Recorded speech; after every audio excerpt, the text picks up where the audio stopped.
I'm whipping in the slab with my feet on the gas. I'm just trying to get a bag. Out riding, thinking about the past and all that good times. I'm just trying to get it back.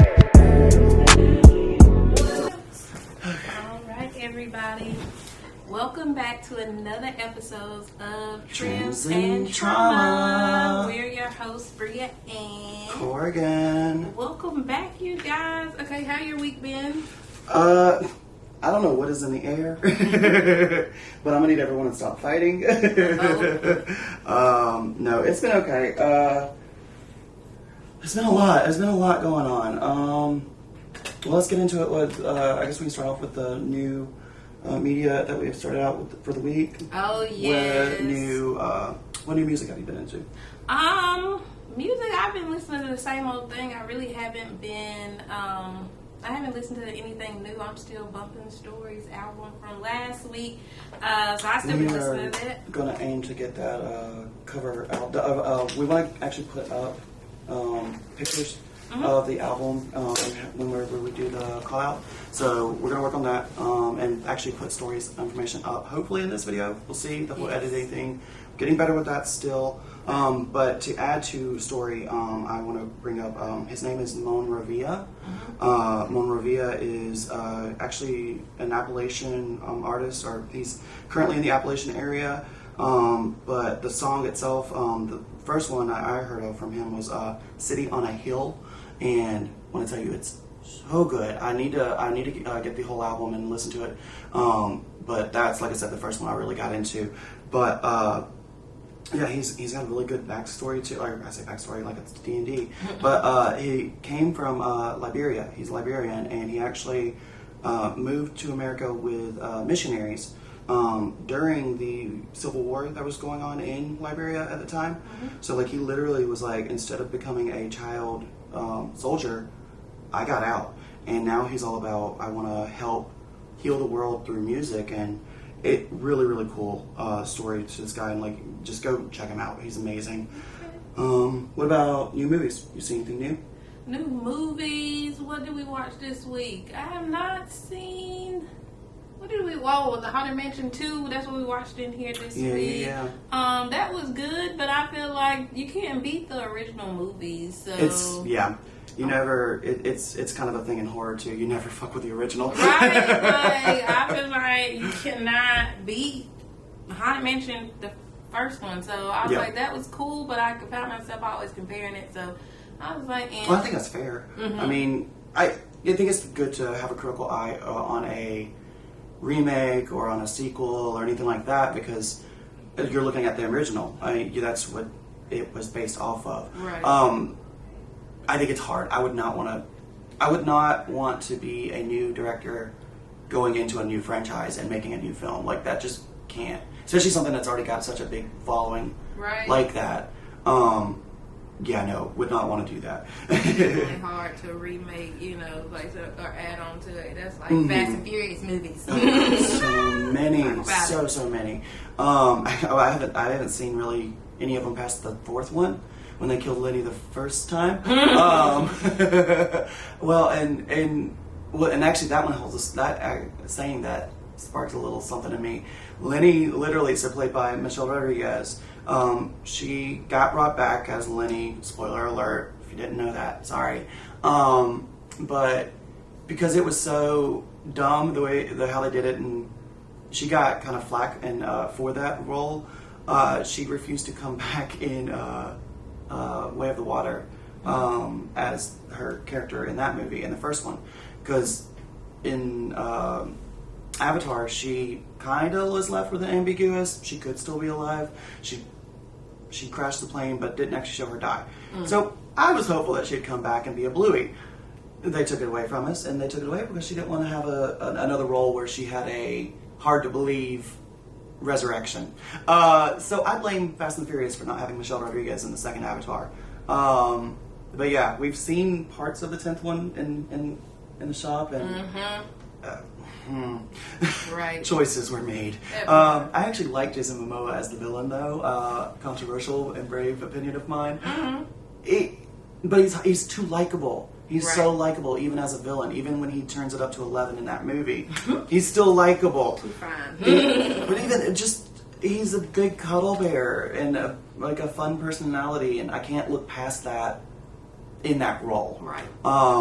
I do. But I will say I did see one of his interviews about it, and it was funny.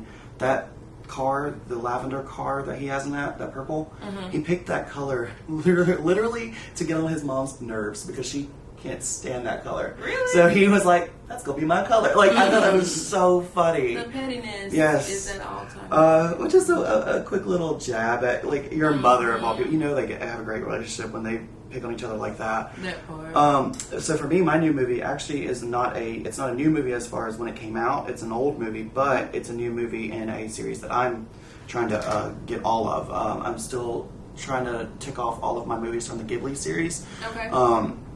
And I'm over halfway through, but we added Castle in the Sky to the collection of scene movies, and it was really good. It's 1986, and it's Anna Paquin. She was Rogue in X-Men. Okay.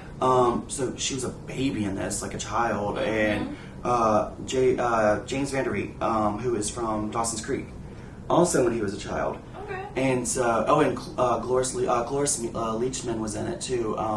But yeah, it was a great, phenomenal movie. Huge fan of Ghibli. Glad I added it to my checklist of things I've seen. You need to see all of them. We've already talked about it, but there's like 30 films. There's a lot. There's the major ones. The major ones are going to be like Howl's Moving Castle, Spirited Away, Princess Mononoke. There's like 6 or 7 that have made it like this level tier as far as popularity, and those are like the quintessential you gotta go and see.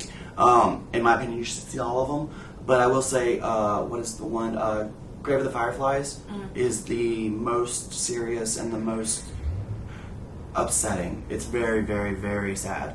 So don't watch that one if it's not for the faint of heart. It's also really hard to get your hands on that one in general, and I think it's partially because it deals with World War II.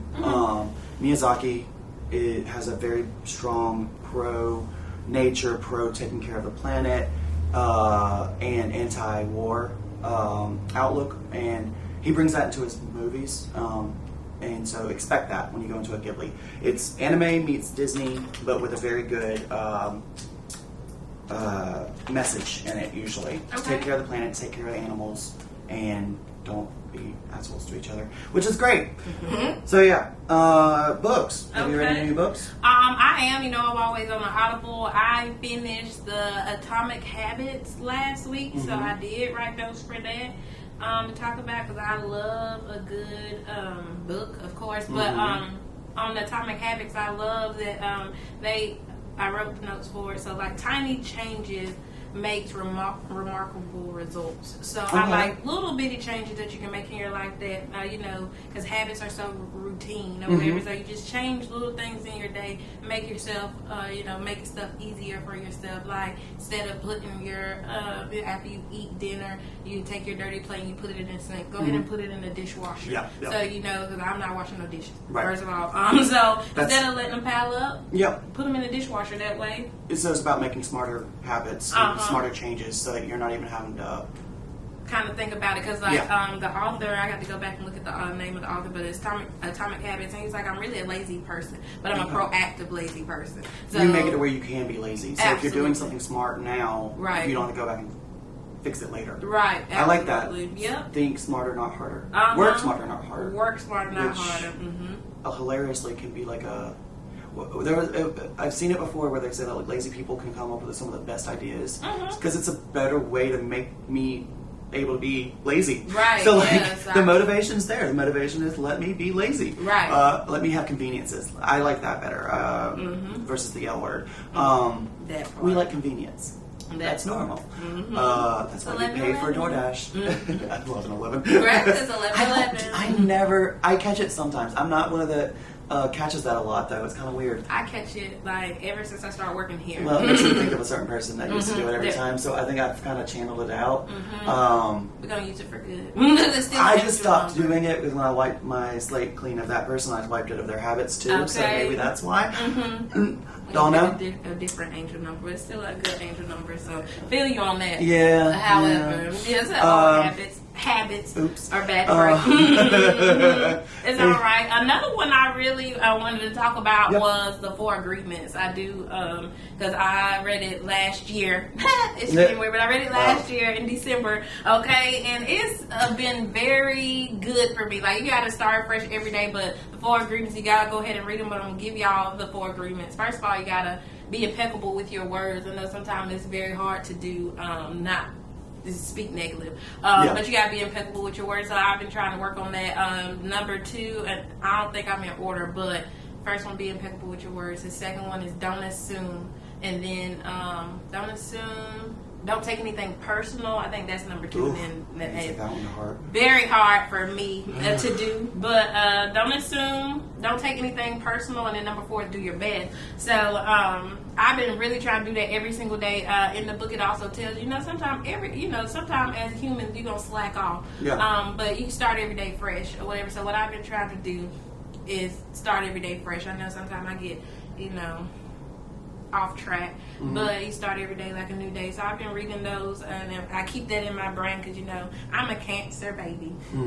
That's serious. Okay. So we're both emotional. Very emotional is what I was gonna say, and so I can go to 0 to 100 real quick. I think it's funny. So here at the shop we have a Pisces. I don't know what the new employees. Yeah, we got to find out what their signs are. But we have 4 water signs in this shop right now. That I know of for sure. Used to have 5, and I'm the one fire sign. We have 2 new employees, so we got to find out from them. But for a while before they came along, it was this one little baby fire sign surrounded by water. So they keep me humbled. It's necessary. If you know us, Sagittarius, we need to be humbled every once in a while.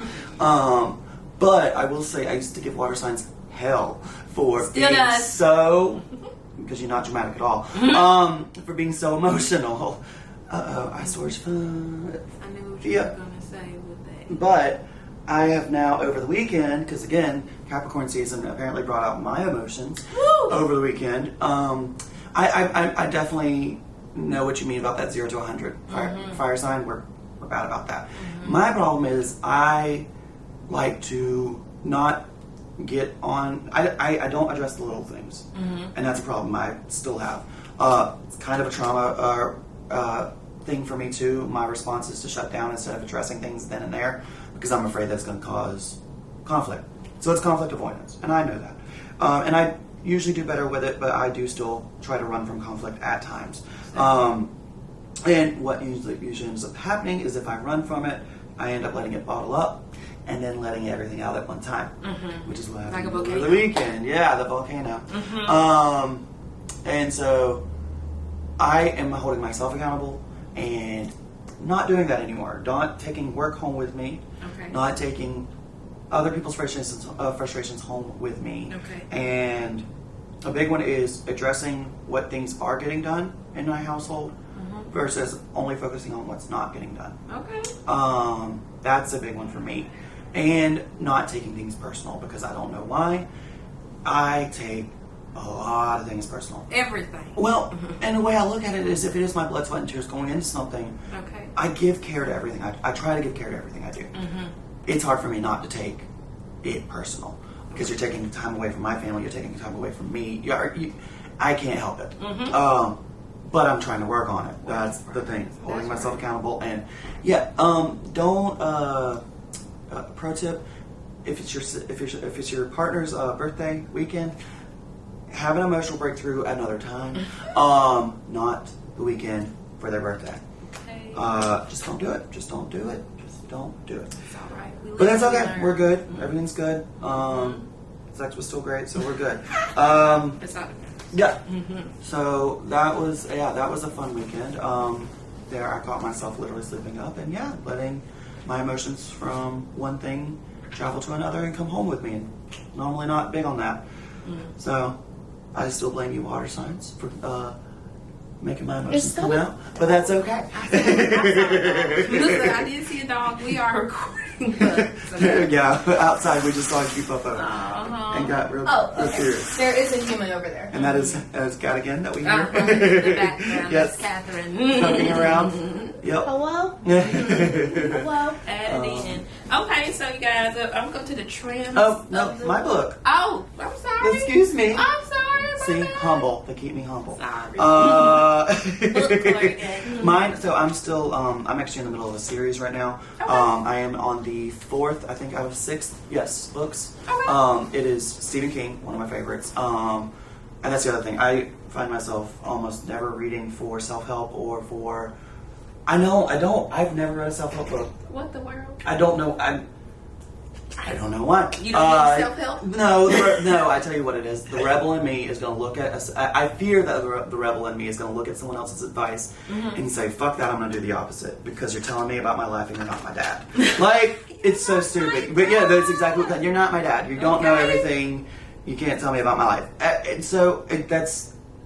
It's hard for me to take advice from someone else who doesn't have the same experiences for me, and I know that about myself. Okay. So I've just never picked anything else like that up. Okay. I think the closest to that has been like autobiographies, like the Pamela Anderson autobiography, like something like that, where I can listen to your story and take from it what I need.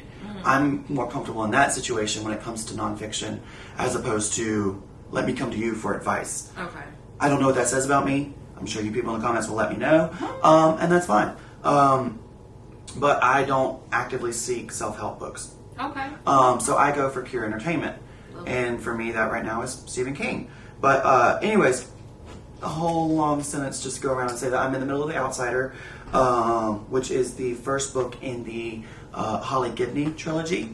I just finished up the Mercedes trilogy, which is the first trilogy out of the 6 books. Okay. Phenomenal already, loving it. I will say it took a bit longer for Holly.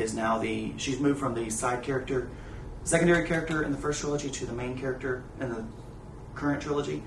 And it took about halfway through to get her in there, but once she got in there, I actively heard her coming up and was cheering in my car because I have fallen in love with that character so much. He actually has bought a character who she is neurodivergent. She has severe OCD. And has been in and out of psychiatric care, and has basically learned how to take care of herself by herself, for herself, and for a past friend. So it's really cool hearing from her point of view and hearing Stephen King give a point of view from someone who's neurodivergent. And I love it. It's quickly becoming one of my favorite series. So yeah. Pick it up if you ever get a chance, and you love Stephen King. They're great ones. Stephen King literally puts out several books a year, and I'm like, for you to be the age that you are and to be putting out books that fast blows my mind. Right. That's another thing. My new books will not be coming out as fast as this one. I've learned that she's a very fast reader. So for the next couple weeks, I probably will still be in The Outsider, but I'll let you know when I move on to the next one. But yeah, that's where I'm at right now with that. That's the one thing I've noticed. You and Keon are both very fast. Actually, almost everyone around me is a faster reader than me. I can't say that I'm a fast reader because, hard copy books, I have the 48 Laws of Power, and I've been holding that one for a couple weeks. It's giving me anxiety to finish, but it's so thick. But I'm so fast because I do the audibles. Yeah. I do too. I do too. But so I know one of my friends. She is such a fast reader naturally. That with Audible, she turns it on 1.5. Oh, wow. Yeah, so goes even faster. My Josh, he does the same thing with his podcast. He listens to everything at 1.5, and I don't know if I could keep up with that. That's too fast for me. I cannot do it. But more power to him. Yeah. I do get, I don't know what you call it, but I get obsessed with it, so I do go back to it very quickly. They just reel me in, and something about those books. They just give you some kind of fire, motivation to read it, and the enthusiasm is what I find is so drawing. I like that it's enthusiastic. They enthusiastic about what they're saying, so it pulls you in. Yeah. Anybody being enthusiastic about what they're talking about makes you interested. You know what I'm saying? Yeah, I can see that. Yeah, so I like it just for that, and it's just encouraging. I've been going to the gym lately, so it's been giving me a new mindset. I didn't go to the gym all last year, some way on January 1st, and my sister sister she called and was like, she usually calls and asks me, do I want to go eat? She was like, do you want to go to the gym? I was like, oh, starting to form right. good habits. Right, good habits. And it's just those tiny changes. I've been going every day. I didn't go the last 2 days, but I'm back. It's Monday. We're going to start over on Monday. I'm not even going to lie. This past week I didn't go. Like I said, I do try to go about 3 times a week. Yeah, this last week I had it makes me feel better, guys, because like I told y'all last week, I've been celibate this year. So, like, I've been trying to redirect my energy to something different. Like, so I've been trying to go to the gym. I've been trying to, like, do something for me. I'm turning 30 years old this year, so I want to pop out in July. I'm trying to have that ass, like, yes. Okay. So that's what I've been trying to do. More focus on me, more focus on our businesses. I was excited to come record today because consistency is the key. Yes. And shout out to all our followers, everybody that subscribed and been listening to us.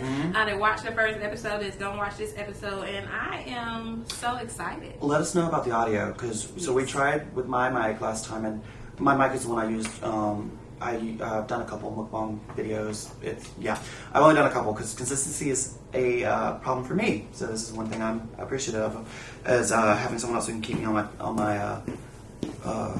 my good shit, on my good habits. But no.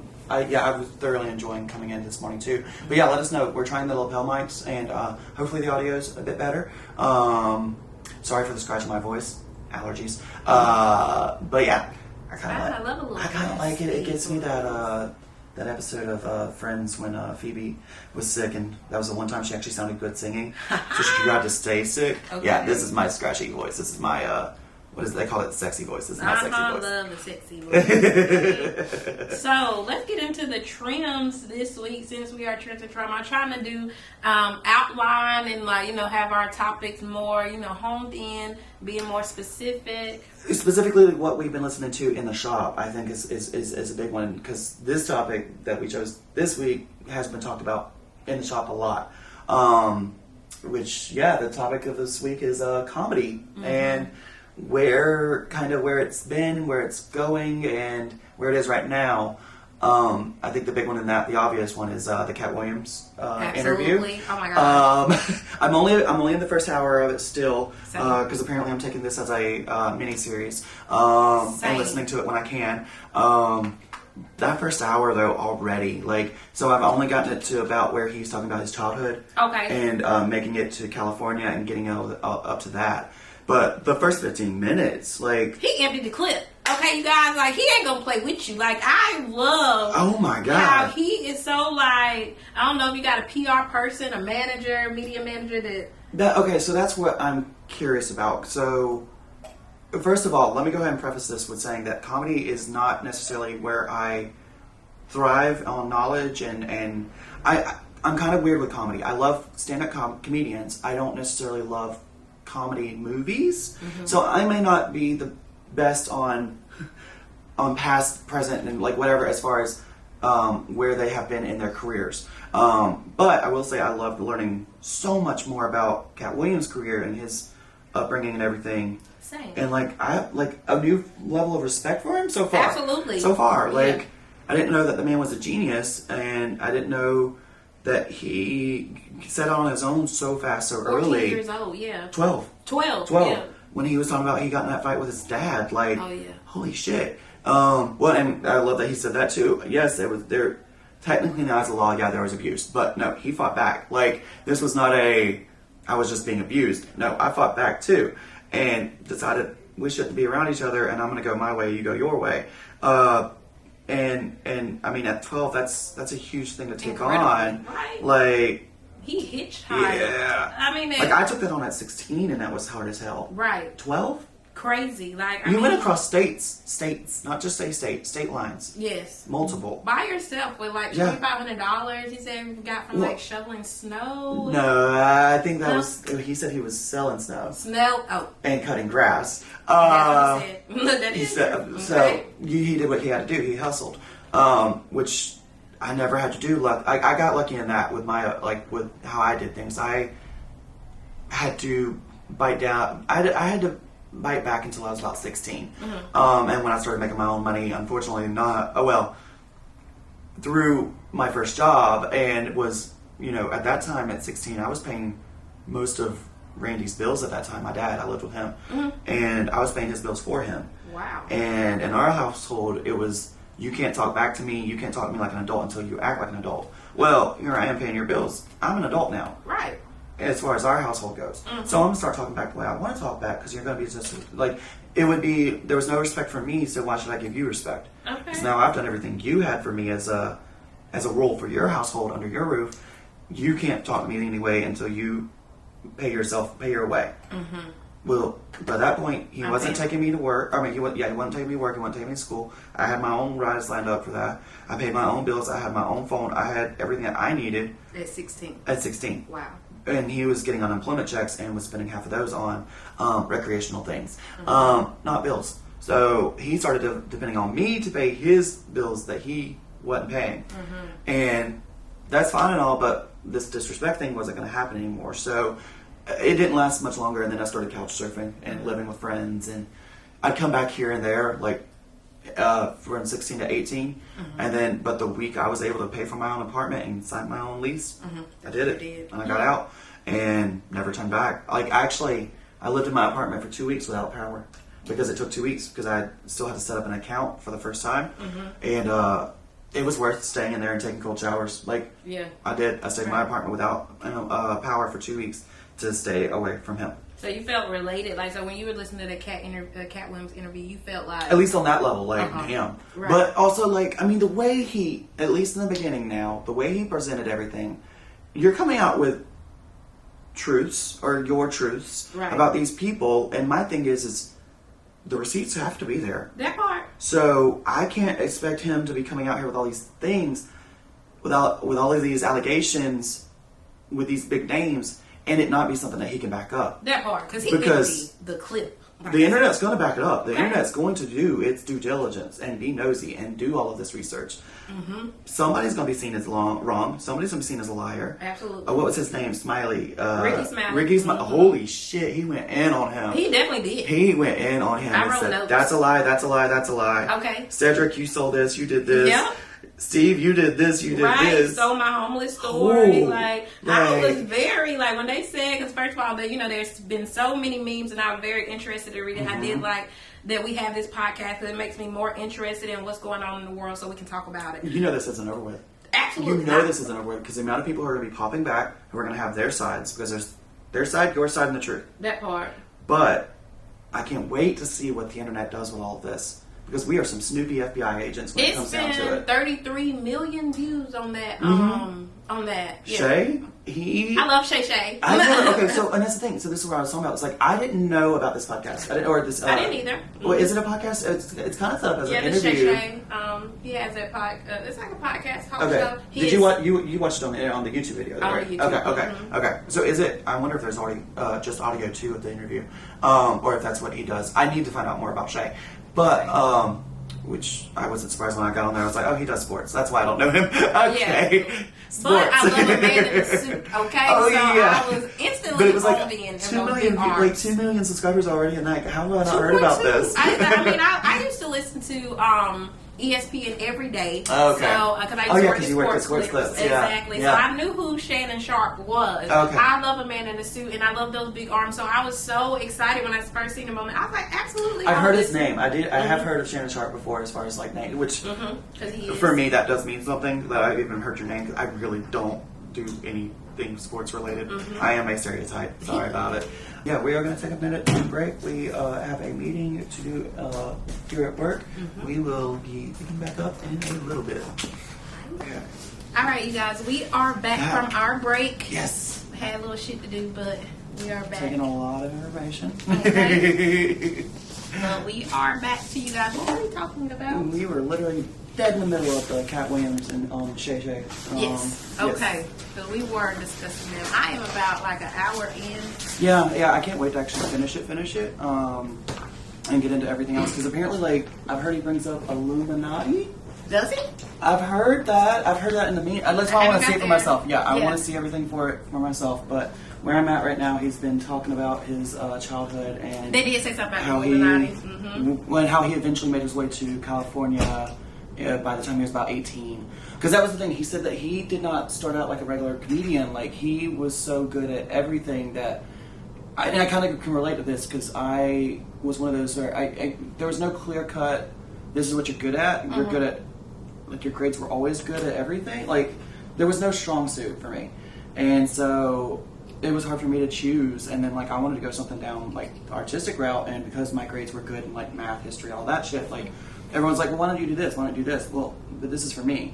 Like, it was interesting for him to say that he really did not start out in the comedy world like as a regular comedian would do, starting out, you know, as like a childhood. Like, that wasn't for him. He didn't do that until later on.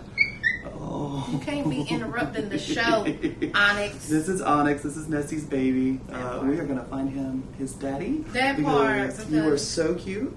I can't have you crying in the middle of it. During the Yeah, as cute as you are. Okay. So say goodbye to little baby. Bye-bye, baby. Yeah, go ahead. You can keep going. I got, but you guys, this whole interview was insane, but I definitely seen so many memes about it. I wanted to finish. I can't wait to finish it, but I definitely see what they were saying that Katt Williams came out like Diana Tejada from Power, because when I tell you, he's so professionally read and ate everybody that he was talking about up. Like, I took notes on this interview because he went in instantly, guns blazing, like just like they said with him Friday After Next when he came out with that little straight razor blade. They were still in the intros and he went in. He was going in the most professional way, you guys. Like, as per my last email. It was so as per my last email. Okay, so professional. I mean, I didn't hear him say not one cuss word during the like the elocution was there, right? Like, well, and that's another thing. Like, everything that he did, in my opinion, he didn't seem like he was being shady. Like, he didn't seem like he was telling lies or right. Like, it all, in my opinion, seemed honest. And again, like, we're gonna have receipts. This is just starting. The fact that like I haven't heard anything pop back from Steve, from Kevin, from Cedric the Entertainer. Cedric. Yeah, I'm definitely Smiley. Ricky Smiley for sure is the one. He said in his it's in his contract that the next time he would work with Ricky Smiley, he's in a dress. He has to be in a dress. And he was in a dress because the first Sunday was the next movie. First Sunday was the next movie, and he was in a dress. I mean, and he's read that. I mean, he even went after Tyler Perry for a second, which I love. Tyler Perry. I'm like, what are you gonna do with now, this? I will say that they that's play what great you think women. about the fact that, like, for Tyler Perry, when he goes, you are going to have a funeral for Medea and for Tyler. Okay. Because I'm sorry, like, and I agree with, like Cameron says that, and I think that's very true, because Medea is Perry and Perry is Medea, but he does make a great woman. Okay, definitely. Like, I definitely feel like his character is. I will say there were times where he did make that sound a little shady about them only being good at dressing up as women. They damn sure There was did. a little bit, but I agree what he said. That's the role you know how to do. That's your best role. That's do it. right. Play your role. I get it. Did it still seem like there was a little bit of saturation of shade? Fuck yes. Do I live for it? Hell Fuck yeah. yes. Because Okay. you did make a good point. Right. But you were also throwing shade. Absolutely. Absolutely. I'm proud of that. So proud of it because, like, I wrote notes on it because I was like, I love how you read. If you can professionally read somebody down without even saying a cuss word, I love that. Because I think this is going to be something we're going to be bringing back up because it's still that fresh and there's still nothing really. It's only 4 days out, and I said the fact that it had 33 million views on it. 33 million and counting views on a 2-hour 46-minute interview. And when I saw that, I said, "Oh, okay, so we're doing an epic movie." Basically, an epic movies were like version or amount of information coming out. Like, and I listen to podcasts, and when I see that 2 hours and 46 minutes, I'm like, well, first of all, I'm going to listen to it because it's so much on the internet. Is always undefeated for one. It's too many memes and stuff like that on it for you not to want to.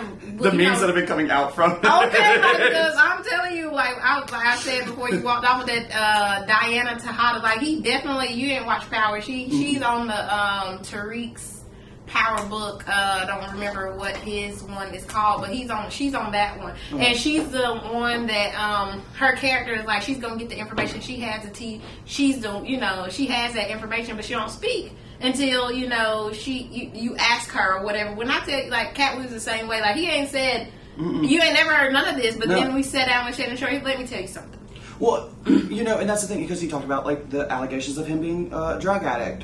Yes. He's like, I've been 145 pounds and 5'5" since childhood. Mm-hmm. If that man was doing drugs, do you think he would have still been 145 pounds? Listen, I'm not gonna cap. I'm sorry, he would have been 95 pounds had he been on something hard. I'm not gonna cap, though. I mean, I've had my time. I wrote that down, too. Like, I got several points on it, but, like, I ain't gonna lie, I thought he was on some drugs at one point. Now, okay, so, because I don't know if this got brought up at all or not, and this is kind of the elephant in the room, in my opinion, as far as his career goes, where someone could say something. What about the high schooler? The high schooler? That he got in a fight with? When? This isn't news. This isn't news. This is old. No, Katt. We're talking about Katt. Katt Williams got in a fight with a high schooler. In a fight and got beat up by a high schooler. Not beat up. Yes, lost the fight. No. Lost the fight. Okay, I gotta write that down. So so we'll do some research on that. If that is untrue because it came from me, my bad. But I'm not making this up. Like, he got beat up by, like, a teenager. Okay. He was like 17. Yeah. I wonder if they're going to talk about it in the interview. One thing I did want to talk about in that interview when he was talking about Wanda Sykes, right? Oh, but he said other things. There. Oh, yeah. I got there, yeah. He did say that he went on an interview with her where they were like, they're not going to talk about, him going to jail or any of those allegations. Okay. Going to talk about good things. And then when they got on the air, she immediately brought up, the things that you said you weren't going to bring up. And then Shannon said something that I didn't like, so I wrote that down. So he was like, Wanda Sykes being a woman, you have to treat it with care. And I'm like, hold on. And then even Katt Williams was like, hold on now, are you saying that women are not equal, to men? And like, why are you saying that? Like, you just took the equality away? Because I was like, I didn't like how that was worded. Okay, so that makes me think about have you seen anything with the Monique on Oprah? Babe. Back when, don't get me wrong, Monique has a lot of things in her career that she needs to be held accountable for herself. But there was some shade with that on how Oprah did her, and like basically because Monique's family, there's a lot of trauma in her family, and there's a lot of things that she's not okay with, and there were people in her family members that had she had known in this interview with Oprah that they would have been there, I guess I'm assuming she wouldn't have done it at all. Okay. And Oprah was coming in and inviting members again that weren't necessarily people that she was no contact with, basically, from what I gathered. Okay. And apparently some shady stuff was going on where Oprah then, so Monique stepped aside because of the brother, because her brother was going to be there. And only come to find out that they basically turned around with the special, went through with it, Oprah did, without Monique, brought the brother on, but brought the mother on too. And I think from what I gathered, had the mother been included in the conversation, Monique would have said no from the get-go, as opposed to however long they were talking about it, and then her to say no because of the brother. Yeah. Only to find out that you were going to bring in all the other members and possibly have surprised me with that. Yeah, so either way you... So, like, good thing for Monique that she said no from the get-go, but then I'm assuming that the interview itself would have turned around and been about Monique. Because this is her family. So now you're not on the pod. Now you're not even in an interview, and you can't even defend yourself. Yeah. Because of the way Oprah handled the situation and was kind of doing it for views. Yeah. So at the end of the day, it came down to views. And with that being said, now I do like that Katt said this.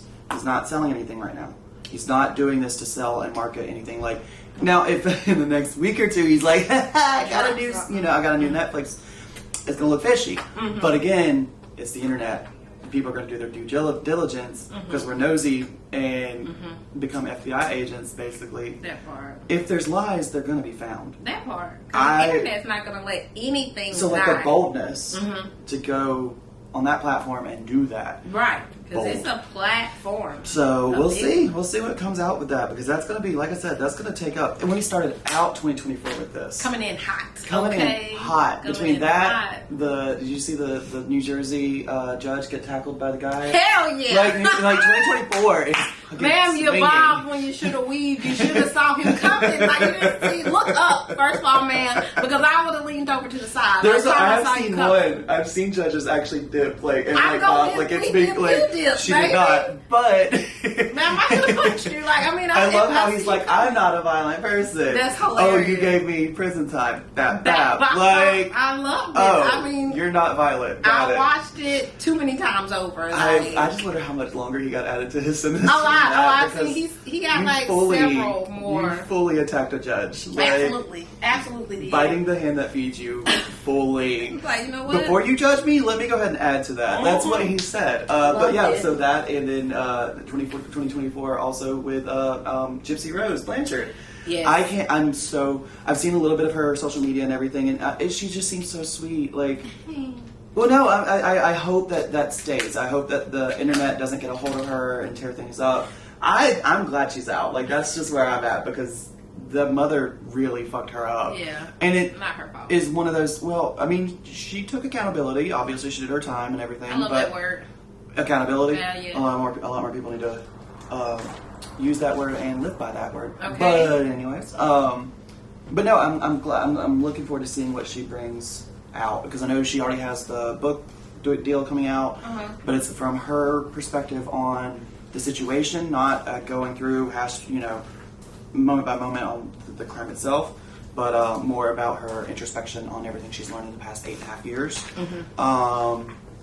And yeah, I just really am excited to see her journey and where that goes, and hopefully it's not going to be one of those where it ends in a sad, got too caught up in the internet and in the views and do it for the gram. I hope that doesn't go that route for her. I really do hope that she stays on top of everything and keeps growing and managing her apparently new platform and possible empire, because you already have all these deals coming out. I'm excited to see what you do with that. Absolutely. So that's definitely the shop talk of the week. Yeah, I can't wait to get back to this Katt Williams part 2, because actually it's probably going to be part 3, because I've only gotten about 45 minutes into it and still have another 2 hours. Right. So yeah. I was literally trying to like play it over my radio, or over my radio on the way in, and trying to not pay it, like, because I don't play with my phone while I'm driving. I'm big on that. I don't text or anything. So like trying to have it down beside me, playing on YouTube, going over my speakers, and all the little ads and stuff. Like, okay, this isn't working. But I was trying to get as many minutes in before today as possible, and that's the thing. Yeah, I'll definitely finish it by next podcast. But I'm excited. I'm excited to see what this does, what this brings, and that actually going back to comedy as a whole. There was one other thing I wanted to bring up, which is, when when you fit in a demographic and your jokes are about another demographic, right? And well, I'm not even sugarcoat it. You got trans jokes in your routine, or gay jokes in general in your routine, or if you're a white person who does racial jokes. My question to comedians who do that is, so that's your job. Your job is to make jokes.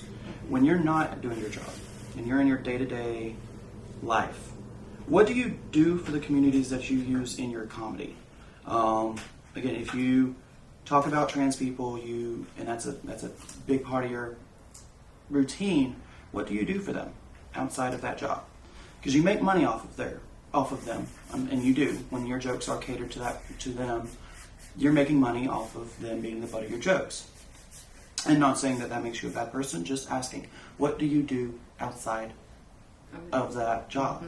Because in my opinion, if you are constantly keeping a group of people in your mouth, in your jokes, in your routines, and you leave that job and you do nothing for them, to me that says that demographic is a joke to you, because that's the only thing you have for them are jokes, where they're the punchline. Right.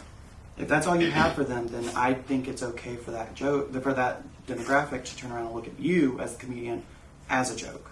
Yeah, absolutely. If all you see me as are punchlines, then I should have the right to look at you as a joke too, and not take you serious. Absolutely. That's just how I feel about it. And they said something about, Katt Williams said that something about that in an interview, and I wrote it down to talk about, essentially talking about the comedian. He is a comedian. Yeah. And people call him gay, or he was like being someone from the community that's not in the community, or putting him in the community because they assuming, but he was like, is being called gay, why is it derogatory? Right. Why is it derogatory? Because the people who are using it think that it should be, they use it as an insult because for them, it's not okay to be that. Right. It's right. to them only bad things, only bad words come up when they think about gay people. Right. So you're showing your hate. Absolutely. You're showing your insecurity towards that group, or it says more about you than about them, the person you're calling gay.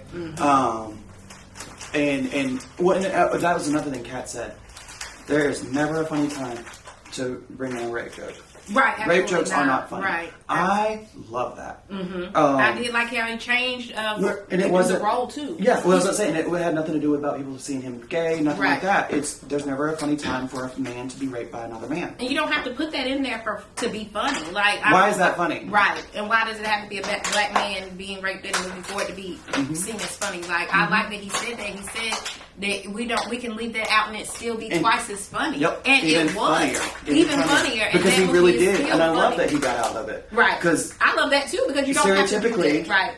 Stereotypically, someone less funny would have made him get raped. Absolutely, in my opinion. Or if it was a different or person. In other movies where that did happen, where they cut to black and imply that they got raped or whatever. It's lowbrow humor, and he went highbrow, and I thought that was great. I love that. I like that he put that in there, because somebody else, never funny, and you're gonna stand up for what you feel like you will play a role in and what you will not play a role in. He said he will not do that. So I appreciated that, because some people were like, "Oh, I just want the money. I'm gonna do whatever you ask me to do." He's like, "No." We can still have this funny movie, and he said he wrote the lines for his role for Money Mike, and I just like that. I like that he put that out there, because and I watched the movie several times, and I did not know that. So I like that information he brought out, because you can have these roles where no shade, because like we said, I love Ricky Smiley, I love Tyler Perry, but you do not have to play those roles or put it in that perspective to make money. Well, even like he said at one point, with dealing with Ricky Smiley in general. You never know why a liar lies. Facts. I can't answer that for you because I'm not a liar. That's right. Or at least not like on that level where I just go out and make shit up. Right. And of this all alleged, I am not saying who is telling the truth. Obviously, I wasn't there. I have no idea. But the allegations are there. Right. And they're entertaining. But do we need to move this? I'm good. I was just leaving it. Okay. Well, I didn't know if your fans could see your pretty face. They can't. I know. Right? Yeah. Since y'all got upset last time because that mirror was taking up her face. It was my mirror that I was holding up in my face. So she got requested to change the mirror type. And I listen to you guys. Love you guys. Thanks for listening. But yeah, so in general, though, like I said, with comedy, because I'm sick and tired of hearing trans people can't take jokes, gay people can't take jokes, this demographic can't take jokes. There's a difference in not taking jokes, being able to take a joke, and the jokes just not being funny anymore. That part. And I mean, I don't ever want to go down that route of look at the statistics, look at the group that you're making fun of, because it can be a wet blanket. I get it. I think it's also okay for me to literally say that something's not funny, and all of it's stupid the amount of people who, the fans, will jump on that one little thing and make it, you can't take jokes, you're right. No, it doesn't have to be that serious. Right. To me, a lot of times, the funnier jokes pertaining to gay people, queer culture, are usually from queer people. Or at least people who are very much in the community and a part of the community. Because they know it, they've lived it, they've witnessed it, or they know people very close to them who have done that. And are in that community. And they legit have relationships with people in the community. So that's where I kind of came back to, like, if you have nothing to do with queer people, why are you talking about them so much? Right. Or if you do have something to do with queer people and people don't know that about you, why don't you talk about that in your interviews? Like, why don't you say that you do give back and that you do include people that are in your routines? I think it's just kind of a smart way to hold yourself. If you're going to tackle the difficult task of being a comedian nowadays, especially since people are getting a lot more woke, a lot more aware of what kind of humor is humor, comedy is developing and changing, just like people are. We're getting to a point where we're listening to other people and hearing them out, and hearing what certain jokes can do for them and not do for them and hurt them, or how they feel like things can make a negative connotation towards this demographic or whatever. Like, just be smart. I feel like now, especially with the way the internet is now, you need to be smart with your comedy. Absolutely. And I'm sorry, if that's too difficult, maybe you shouldn't be doing it. If you would rather, make a comment that everyone around you is the R word because they're calling out your humor, maybe it's you who's the problem. Right. Because the fans are obviously saying it's not for them. Maybe adapt and maybe start changing your comedy to fit the times. Absolutely. If not, you don't have to. Clearly you don't have to. But you may not have as many fans because people are still expecting a certain level of respect.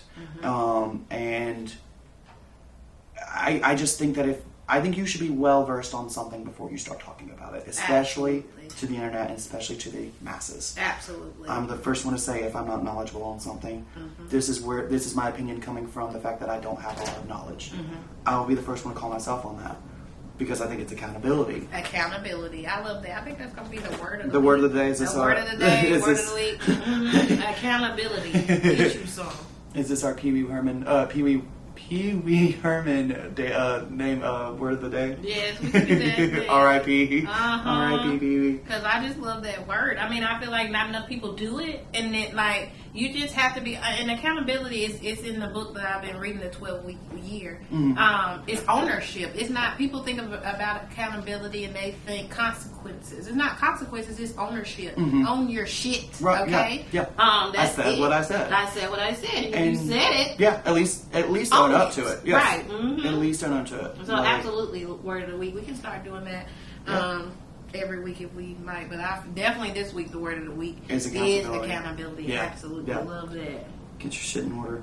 Fix your ducks. Put them in line. Okay. They're out of order. Absolutely. Absolutely. But I think this has been a great episode again. Yeah. And please give us feedback. What do y'all think about the Katt Williams situation and the?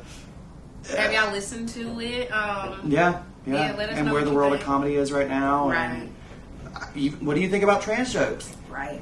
I'm curious. But yeah, other than that, I think that's about it. That is it. We did say we're going to add in, if y'all want any advice from us, we're crazy, but if you want to know what we think about things, you can email us. It's trimsandtrauma@gmail.com.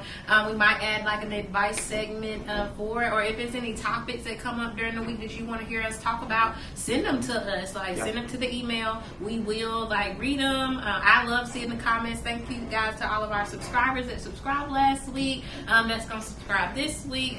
Everybody that's listened and gave us positive feedback, and not so positive feedback. It's still, we're growing.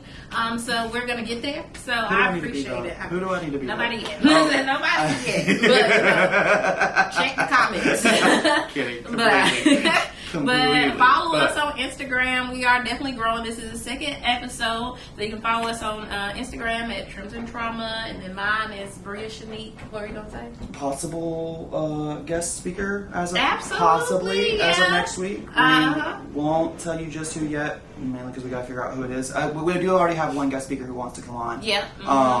But possibly, we didn't want to say in the first 2 episodes we were going to do any kind of guest speaking because we're still trying to get our little ducks in a row and figuring out what works for us and what doesn't. Again, changing the mics, things like that. We're changing where we're sitting. And today I didn't do makeup. I already had them done because it was a long story. But so yeah, we did makeup with her today. Again, let us know. Do you want me to keep doing makeup too? Right. Give us some feedback. But yeah. Like, comment, and subscribe to our YouTube. We are on Apple Podcasts. We are on Spotify now. And we have a Facebook page if you want to look that up. Yes. Definitely check us out. Yeah, give us feedback. We love supporting, the comments. Definitely like the video, comment, subscribe, like I said. And we appreciate you guys. So I hope y'all have a good. No, I think I'm good.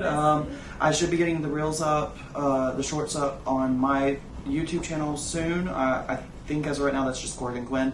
And then the we already put in our Instagram and everything from last time. But yeah, Corey CQ Hair Artistry on Instagram, and Corey Thickness for the other one. And then yeah, outside of that, I think that's it. That is it, you guys. So this has been another episode of Trims and Trauma with Bria and Corrigan. See y'all later. Have a good week. Bye. Lean back when I'm whipping in the slab with my feet on the gas. I'm just trying to get a bag. Out riding, thinking about the past and all that good times. I'm just trying to get it.